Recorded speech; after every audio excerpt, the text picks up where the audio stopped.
Welcome to the CBS Radio Mystery Theater Archives, the only YouTube channel which has the original classic episodes of the CBS Radio Mystery Theater in order with no ads. Thank you for listening, and now, enjoy the show.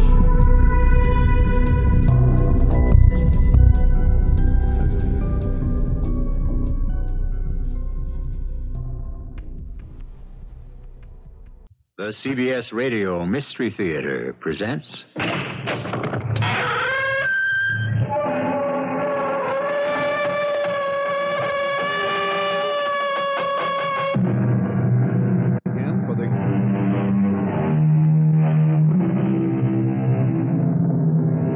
Come in. Welcome. I'm E.G. Marshall.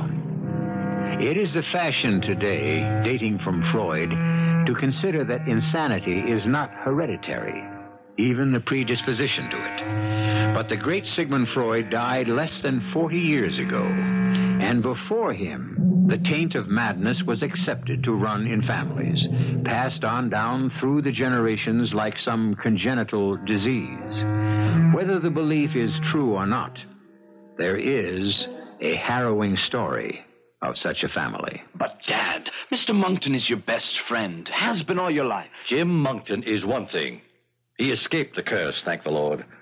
Well, you can't for a moment imagine that Stephen, who happens to be my best friend, is anything but normal. I hope and pray he is, but he's still young yet. And they say it skips generations. I'm not going to argue anymore. I know your mother put you up to this. Mother had nothing to do with it.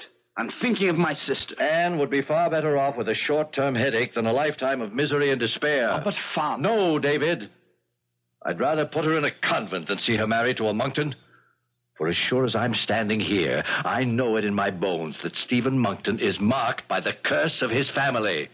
He'll end up a raving maniac, or dead before his time.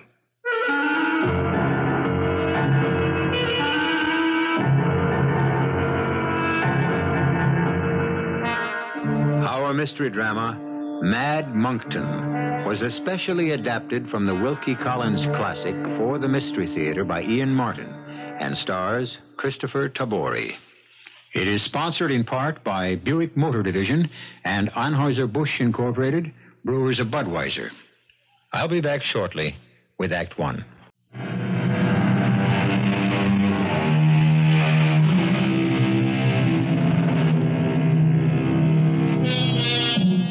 The great Scottish historian Carlyle said, "History is a distillation of rumor." However, a contradictory quote is, "Where there's smoke, there's fire." Whichever may be true of the Monkton family, gossip had marked them as a family damned by hereditary insanity. Every kind of insanity had cropped up through the years, monomania being the most common. The world of the Monkton family shrank to almost nobody, except for the Elmsleys, friends and neighbors. My father and Mr. Monkton had been school friends, and when, years later, their paths crossed again, their friendship was renewed. By that time, my younger sister and myself were almost of age, with little more than a year separating us. Mr. Monkton's son, Stephen, was about Anne's age, and I remember coming home in my last year of college to find that they were in love and wanted to be engaged. The Monkton family and my mother and myself were all for it. My dad was the only stumbling block. It makes me so mad, David. I mean, Dad can get so pig-headed. Couldn't you shake him at all? You were my last hope. I did my best, Princess, but it was running my head against solid granite. But it's all so silly. It's so unfair. It's not like him. No. Usually my father's pretty easy to get on with, and usually you can twist him around your finger. Or Mom. Not this time. How can he risk Mr. Monkton's friendship with some crazy notion? What made me use that word? Princess. What? You know, I know how much Dad loves you and wants your happiness. It's hard to see him being so set against this, except... Except what? Well, I mean, Dad is a doctor. He has a lot of special knowledge none of the rest of us have. Maybe... David Elmsley? Do you dare to stand out here in our garden and suggest in front of God and everybody that your best friend is... Oh, all right, hold it. Just let's get a couple of things straight. First of all, you're my first interest in this. Second, sure, Stephen is a friend, but not my best one. I'm away at college most of the time, except summers like this. So you're against me, too? No, I'm not. For all I can see, Stephen's a darn nice guy. But if Dad knows something, I mean, if there is some kind of disease we don't understand about... All I know is I love Stephen and I'm going to marry him even if I have to run away with him. You can't do that. You're both underage. We can wait.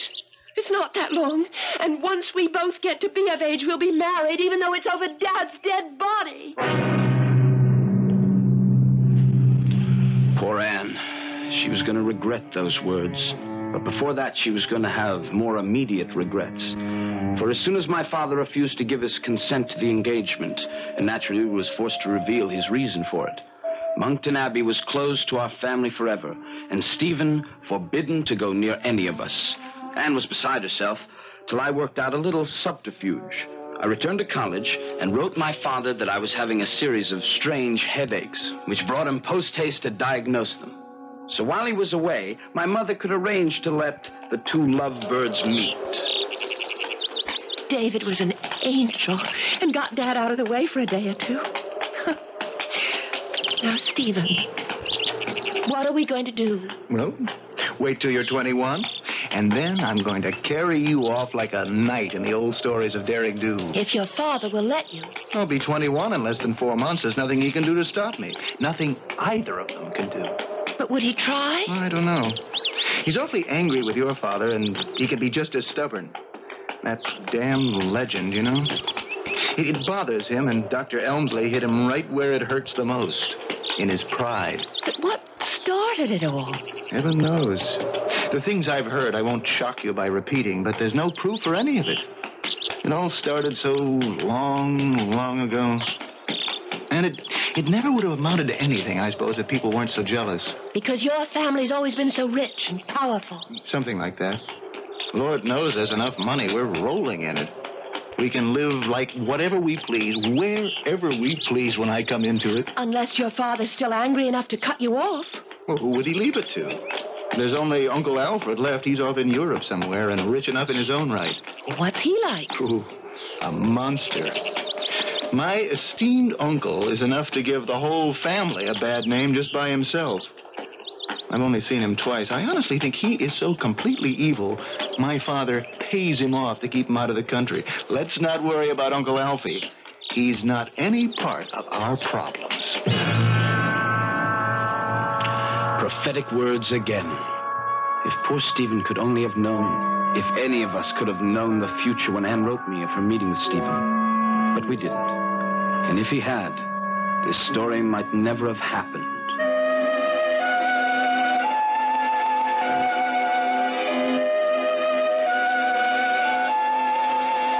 Just before the Christmas holidays, Stephen's father died very suddenly of a heart attack. Immediately after the funeral, my father, claiming that a lingering bronchial infection was endangering my mother's life, moved the rest of our family to the south of Spain. So it was that Stephen and I spent the Christmas season together, for many reasons. I appreciate your company, David. Where else would I go, with my family over 1,000 miles away? You could have joined them in Spain. Most of the time would have been spent getting there and back. Besides, it's more important now to find out about your plans for the future. In a few weeks, I shall be 21, my own master. I shall have an income of £30,000 a year. In 6 months, your sister will be 21 and her own mistress. I intend to marry her. Have you any objection? No, none. So you and Anne will be married by summer. With or without your father's consent? With or without my father's consent, even if it's over his dead body. Phrases that haunt me, and will haunt me, I suppose, to my grave. I hope not beyond. For a few days before my sister's 21st birthday, my father picked up a virulent case of the Spanish flu, and within 3 days was gone. My mother and Anne brought his body home to Wincott for burial, and I met them there. But during the week I waited for them to return, I learned of the strange goings-on at Monkton Abbey and discovered that my one-time friend Stephen refused to see or talk to me. But why didn't he even come to the funeral, David? I don't know, Anne. He won't see me. The servants barred the doors. I can't even force my way in. But doesn't he want to see? Doesn't he ask for me? Anne, I don't know how to tell you this. Well, ever since shortly after his father's death, peculiar things have been going on at the Abbey. What peculiar things? It's too soon to talk about them now. What's he been doing, locked up in that lonely old mausoleum all alone? I can only tell you what the local gossip is, if you insist on hearing it. Oh, but I do, David. I must. Well, the local farm laborer that's been on the estate near the house says that he's been wandering and walking about carrying dusty, old, crumbling papers in his hand. That he's forcing open scores of old windows as if to let the light into rooms that have been closed for years. You know, there must be some 80 rooms in the Abbey. And that once, towards evening, he was even observed standing on the very highest of the crumbling turrets, never ascended before in recent memory, which is supposed to be inhabited only by the ghosts of the ancient monks who once possessed the buildings. But what's he looking for? Anne, I don't know. Unless... Unless what? Unless the old story is true. The old legend that Stephen has lost his mind. No. And where are you going? I'm going to find out for myself. To prove you're all wrong. I should have followed Anne, I suppose. But I thought perhaps it was better for her to find out the truth for herself. Whatever the truth might be.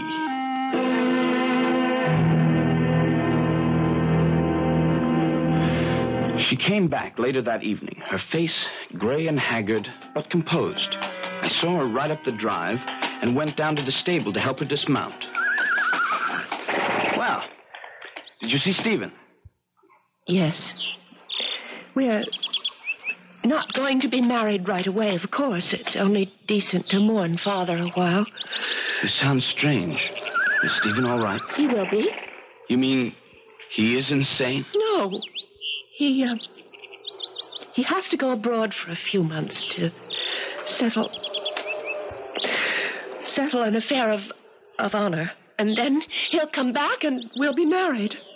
Are you sure? I hope I am. And There's nothing more to be said, David. It's just going to take a little time. You must go back to college and finish, and by that time, then we'll see. It'll work out. It's got to work out.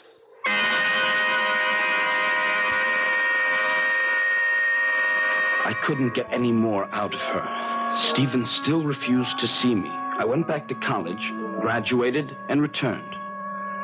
My mother could tell me nothing new. I looked for Anne, and I found her in the garden, gazing off towards the great bulk of Monkton Abbey. Her face was drawn and white, and she was painfully thin. But when she saw me, she jumped up to hug me with joy. Oh, David. Oh, how good to have you back. Hello, Princess. Let me look at you. You don't look yourself. Is it still Stephen? Yes, Stephen. You miss him so much. I used to have letters every day. Then less and less, and now I haven't heard from him in over a month. Well, perhaps it's just as well. No. I love him. I'll never love anyone else. I'll wait for him till he finds what he has to find. What is he doing in Europe? I can't tell you. That's his secret. Where was he when you last heard from him? Italy and Naples. David, aren't you going to Europe? Yes. I've been planning to travel a bit before I settle down to the law. Then find him for me, please. I might as well start at Naples as any other place. Oh. My best language is Italian anyway. All right. If I find him, then what? Tell him I need him and I want him. I want him to come home and marry me. Tell him it doesn't matter, that we'll learn to live with this ghastly thing somehow. that was the most I could get out of my sister, whatever this ghastly thing was. So I went to Naples, and as chance would have it, my first day there, I had news of Stephen. I ran into Chip Travers, an old friend from school, now with the embassy. We had lunch together, and I asked about Stephen. Heard of him? My dear Elmsley, we can't even comb him out of our hair. What do you mean? Well, the man has an obsession. A sick one, I might add. Frankly, I'd say that old Monkton has gone round the bend. He's as mad as a hatter.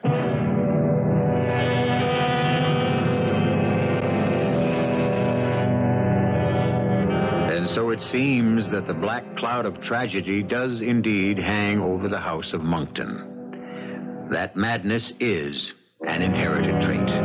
Yet Anne denies it. Is she blinded by love? And if not, what is the ghastly secret she and Stephen would have to spend their lives with? In a moment, I'll return with Act Two.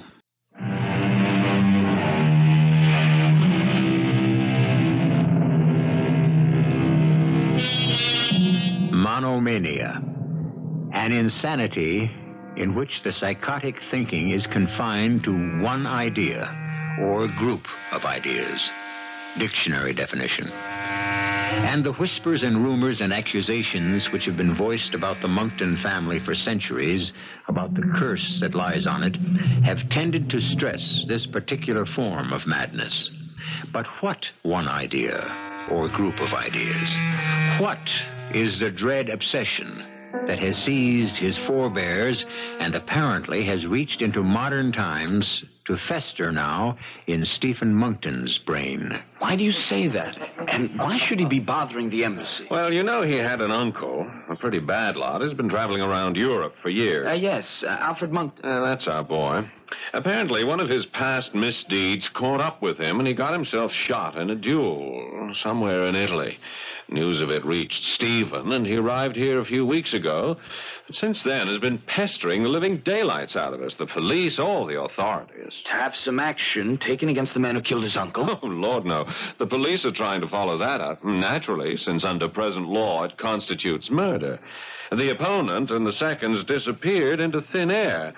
But Monkton, by all evidence, doesn't give a hang about them. All he wants is his uncle's body.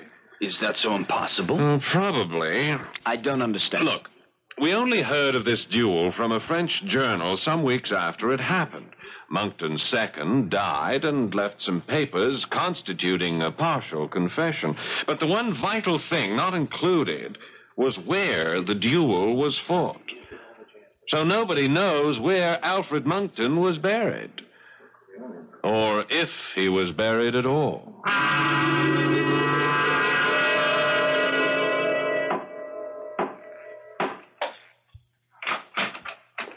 Yes? Stephen, how are you? David Elmsley, how good to see you. But you're not alone. Of course I am. Who would be? Oh, if you mean Anne. No, I'm sorry. She isn't here. No, I didn't mean Anne.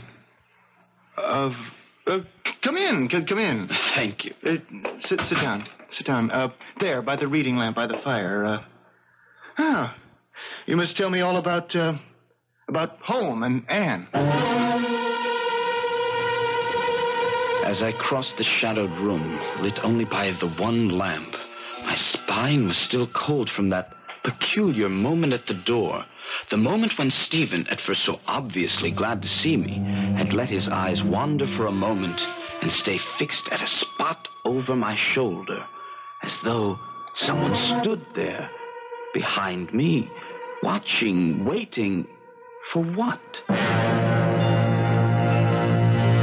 David, what brings you here to Naples? Oh, part touring the continent, part a promise to Anne. You haven't written her in a long time. No. She's pretty heartbroken, Stephen. No more than I haven't written because for all my searchings, I've nothing to report. She sent you a message, Stephen. Oh. May I see it? Well, it's a verbal one. She was afraid her letters were going astray. What's the message? She said, "Tell him I need him, and I want him. Tell him to come home and marry me. Tell him it doesn't matter. We'll learn to live with this ghastly thing somehow. Well, she still believes. What? That I'm not mad. I don't quite know what you mean. Well, sometimes I begin to wonder myself. Stephen, what is it you're looking at over my shoulder? There's nothing there. There's nothing that you can see. But, since you're here, since Anne sent you, you have a right to know. Only, before I tell you... No, don't leave your chair. I want to make an alteration. Do you mind sitting in a strong light? No, it's quite dark in here anyway. Well, then just wait a moment. I won't pretend I was, well, what's the word? Uneasy? Shaken? Or to be totally candid, frightened. Especially as I watched my friend's preparation with the extra light. The wild glitter of his eyes and the dark shadows beneath them. From an adjoining room, he brought a large reading lamp, then 2 candles from a table and 2 more from the mantel, placing them between us. His hand trembled so much, I had to light them for him, and at his direction take the shade off the reading lamp. At last he seemed satisfied, and we sat down. He started his story without hesitation. Has Anne told you anything of why our marriage is delayed, why I'm here? No? I came here to find the body of my Uncle Alfred. Yes, I know that much, and the duel. And that no one knows where it took place. Who told you that? Chip Travers, an attaché at the embassy. He said something about your uncle's second having made a confession. Oh, yes. His name was Foulon. He died in Paris 2 days before I located him. The confession he left failed to tell us where the duel had taken place. Yes, but he must have given you some idea. Oh, if only he had. I have the whole document here. You can read it later. Was it fought honestly? Well, apparently. If any duel can be considered so. They tossed for first fire. My uncle lost. They were placed 30 feet apart. The winner of the toss advanced 10 paces and fired. Had he missed, my uncle could have walked right up to the other and shot him through the heart or head as he desired. But he didn't miss. No. My uncle was dead before he hit the ground. Monsieur Foulon then states that he tore a leaf from his pocketbook describing the circumstances of the death and pinned it to my uncle's chest.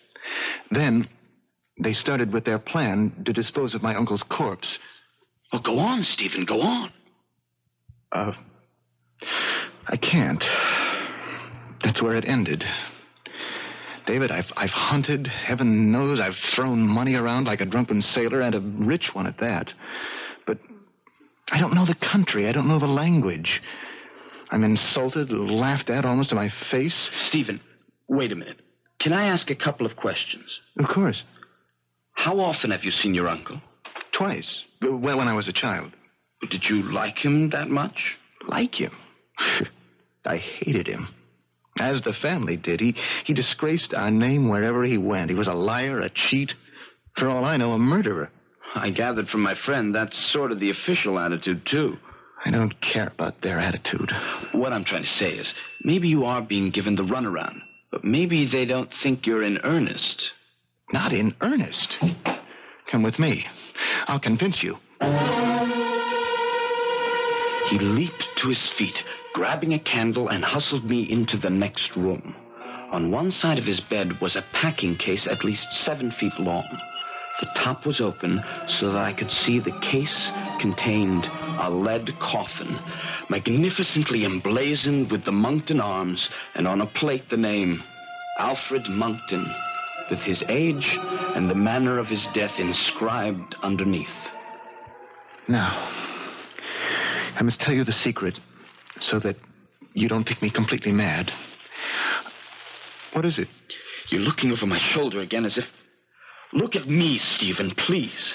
Yes. Yes, if you will just take your seat again with the lights between us. So.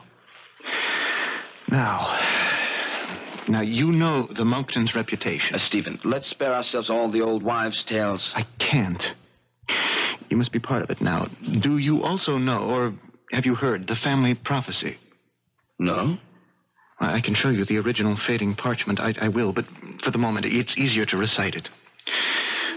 When in Abbey's vault a place waits for one of Monkton's race, when that forlorn one shall lie graveless under open sky, beggared of 6 feet of earth, though lord of acres from his birth, that shall be a certain sign of the end on Monkton's line.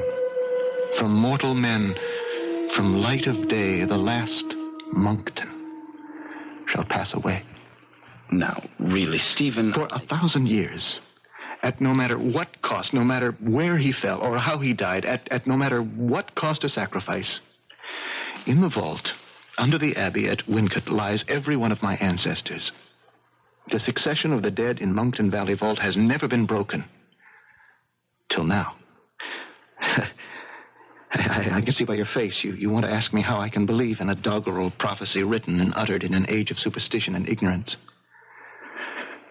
I'll tell you why I do. Because behind you, right at this moment, as he has ever since you came, confirming my belief, stands Alfred Monkton himself. Something about the tone of his voice, the fixity of his stare, his own total belief in what he saw, kept me from turning my head. At that moment, I, too, believed that if I looked over my shoulder, I would see... He stands behind you. Death glare in his eyes. As I've seen him walking and sleeping from the moment he was shot.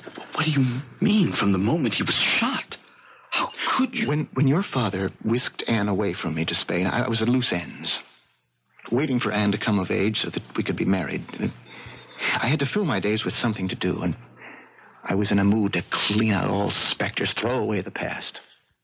I decided to look in every nook and cranny of the abbey, clear out the debris, search my family history, and try to lay the ghost for once and for all. What did you find? Great cabinets and iron-clasped chests, filled with loathsome secrets of horrors and darkness. Oh, damn. I suppose we were neither better nor worse than all medieval barons, but the things I found... Well, that's dead and gone, I thought. It's the past, which I'm going to cut myself free of and start a new future. I'd worked myself to the highest turret by this time, and I was choked with dust. I stepped out just before sunset, choosing my footing carefully, watching the setting sun and thinking of Anne.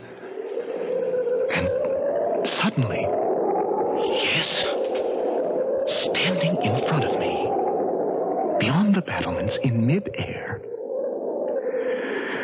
was the figure of Alfred Monkton, faintly luminous, as he stands behind you now. Did he speak? No. Was this before the news of the duel reached Wincott? 2 weeks. I didn't know the date of it then as I do now. It was March 14th. The same day as I stood on the battlement. The very moment the bullet entered his side and killed him. And now you know why I dare not marry your sister. Not till I fill the empty place in the Monkton Abbey with the body of my uncle. And then, by God, I will burn it to the ground.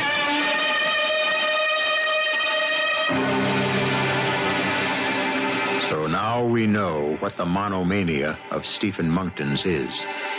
But can it be cured by finding his uncle's body and the other means he plans? Or is it doomed by the ancient prophecy that from mortal ken, from light of day, he's the last Monkton to pass away? I'll return shortly with Act 3.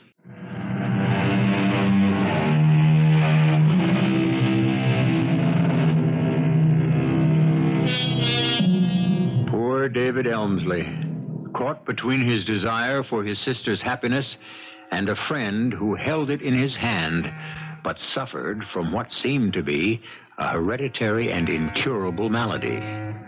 But was it incurable?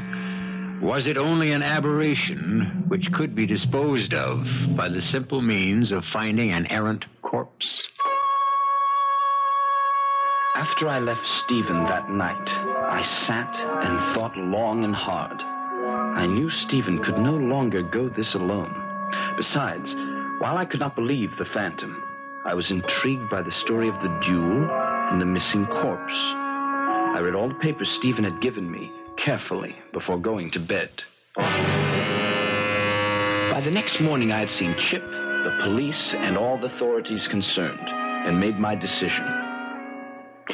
David, I thought you deserted me. Quite the contrary. We have plans to make and a journey to take. Well, what is it you have in mind? First, here are your papers.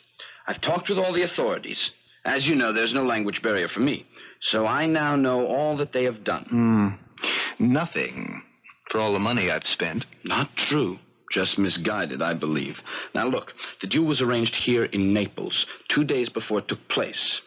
The police have concentrated on trying to find Count St. Lo, the other principal, and his second. So they have searched the road towards Rome. I agree with you that they were less than thorough. Where would you search? Since the route was so roundabout, and since they wanted to be out of the Neapolitan states, I think the duel was actually fought not far from here. All the rest was a blind to circle back. But where?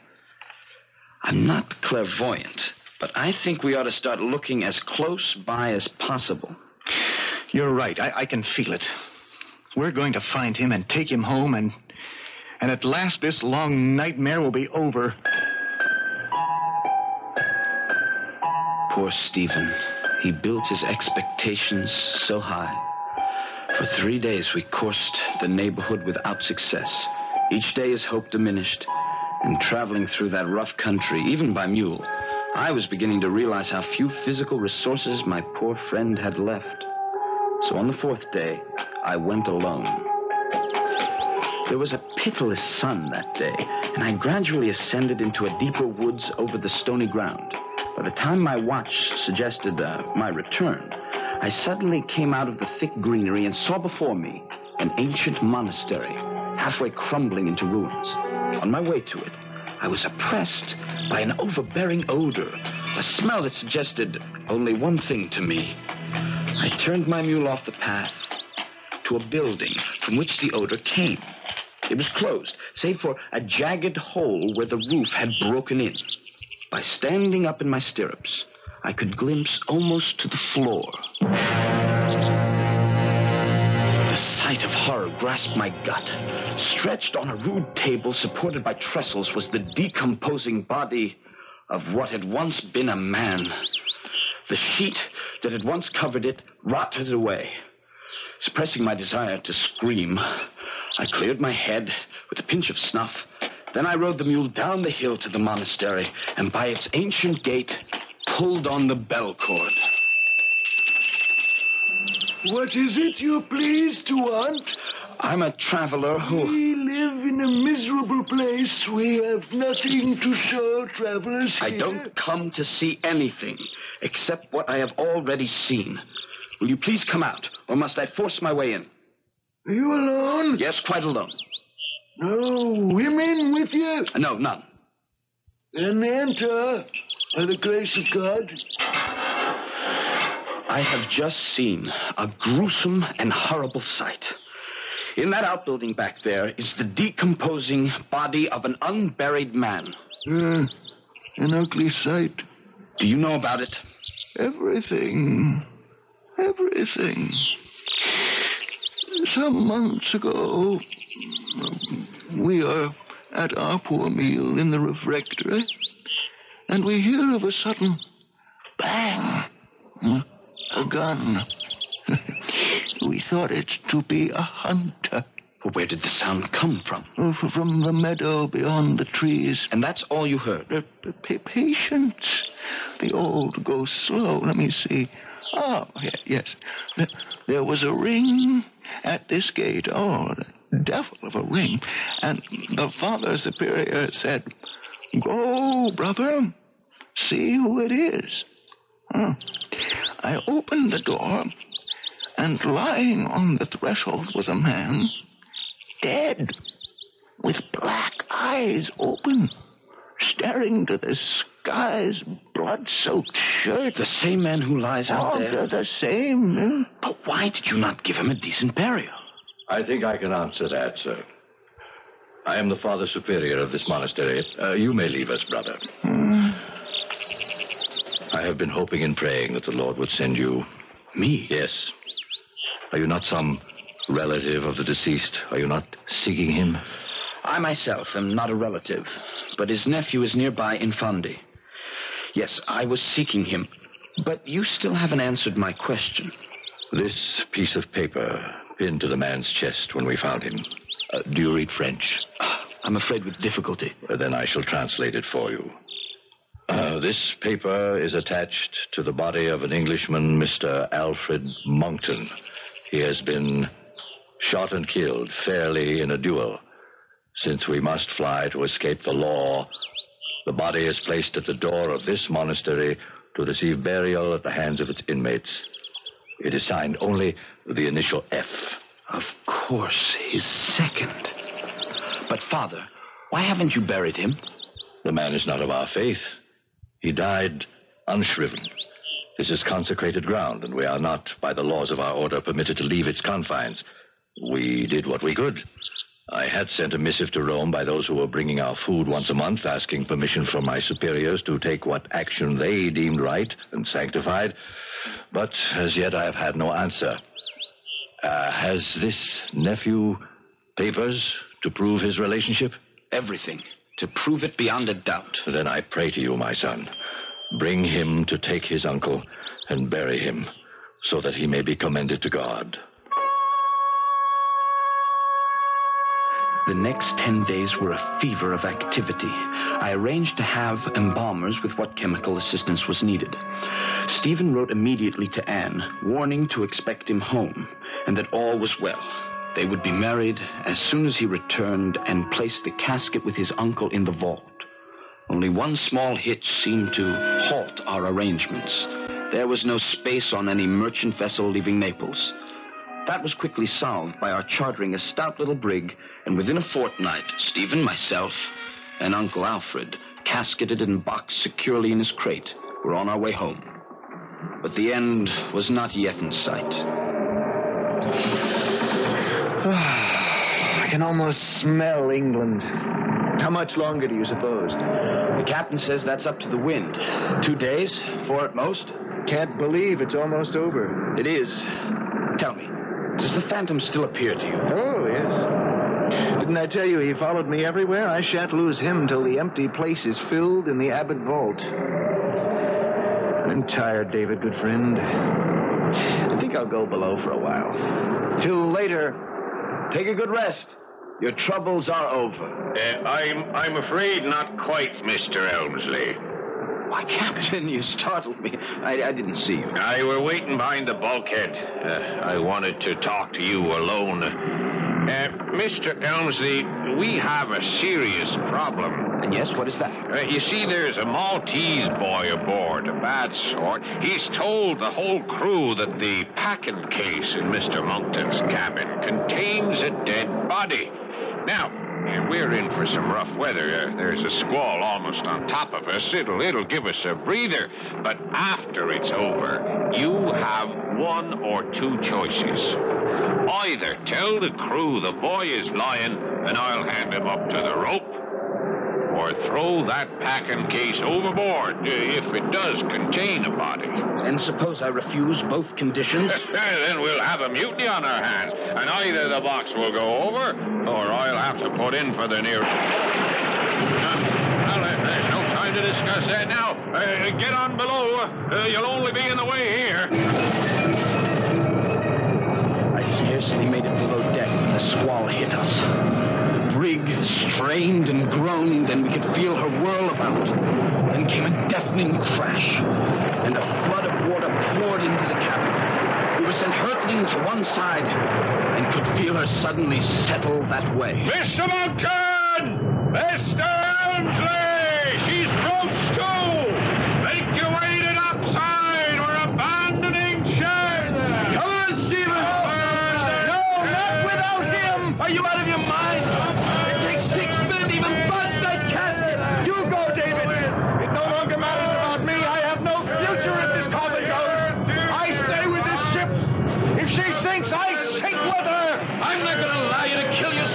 You fool! No!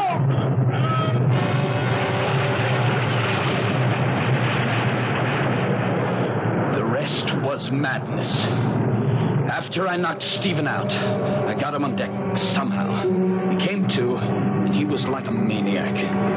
It took 5 of us to get him aboard the longboat and hold him as we pulled away from the ship. The squall passed as suddenly as it come up, and by that time the brig, dragged down by her broken mast and sail, and the water she had shipped sank to the bottom, taking Alfred Monkton with her. And as she went, Stephen sagged in our arms and lay quiet and hopeless.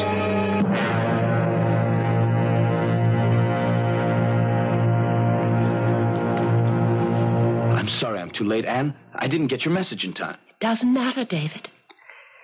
He spoke of you at the last. He was quite lucid about what a good friend you are and how hard you tried to save him. I'm glad he's gone. It's been a terrible year for you, Princess. Why you ever married him? I loved him. And he had to have someone to take care of him. Oh, he was quite mad. He was ill, that's all. He lies there, David. Next to the empty spot where Alfred Monkton's casket should lie. The prophecy fulfilled. Oh, no. No, Stephen was not the last of the Monktons. You see, I'm carrying his child. You must be mad, too. No. For someday he will fill the empty spot, and the nonsense will be gone forever. Our grandchildren can come out in the sun. The curse will be dead. And this family will at last escape from the heritage of being the mad Monktons.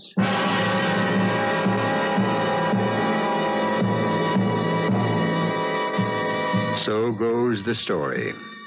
Anne Monkton never married again, but she did bear her child. Was she right that the taint was ever removed, or had love betrayed her into perpetuating a legend? That is something only time can tell. I'll be back shortly.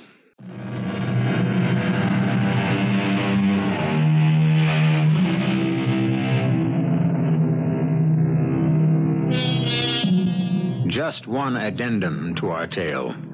Shortly after the events in it, a raging fire swept the abbey, and its ancient stone structure, weakened by the flaming heat and its own antiquity, collapsed in a mass of rubble. Fortunately, Mrs. Monkton and her young boy Stephen were away, visiting her brother, Mr. David Elmsley, and his wife in America, where David had gone to live. As far as I know, their heirs still live here. Happily, I hope, and especially for the Monkton family, ever afterwards. Our cast included Kristoffer Tabori, Marian Seldes, Russell Horton, Ken Harvey, and Paul Hecht. The entire production was under the direction of Hyman Brown. And now, a preview of our next tale. I'm only saying what everybody else is saying. Yeah, that's what everybody keeps saying, all right, but... But what? It ain't true. You had the identification down cold. What made you change your mind? Oliver, you were paid off. How much did you get? I didn't get anything. Do you expect me to believe that? Yes. Then you're a fool. You're the one. You're the one who kept saying, don't get involved, don't identify him, think of the safety of your family. You also had a duty as a citizen. Now you're hopping on that bandwagon. What bandwagon? Before the trial, you were saying to me, Ollie, you're crazy. They're going to fish your carcass out of the river. What are you getting mixed up in it for? Okay, so I backed off. And now everybody said, on account of guys like you, crime's going to take over the country. How much did they pay you to keep your mouth shut? That's what I want to know. Radio Mystery Theater was sponsored in part by Uncle Ben's Long Grain and Wild Rice. This is E.G. Marshall inviting you to return to our Mystery Theater for another adventure in the macabre. Until next time, pleasant dreams.